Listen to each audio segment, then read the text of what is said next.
Hey guys, in this video I'm showing you how to initiate a chargeback on FanBasis so you can dispute a transaction through your bank or card provider if something went wrong with your purchase, and get your money back when needed. First off, a chargeback is different from a refund. It's a formal dispute you start through your bank, not directly on FanBasis.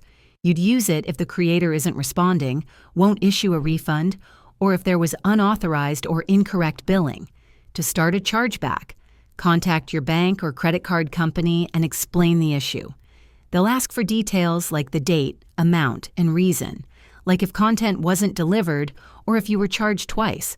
Here's a pro tip. Gather any evidence, messages with the creator, screenshots, or proof that the promised content never showed up.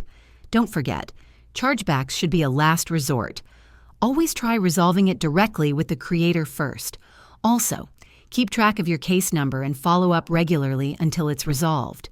Should chargebacks feel confusing? Not anymore. Now you know how to protect yourself and take action. Thanks for watching. If this helped you out, hit that like button and let me know. What should we cover next?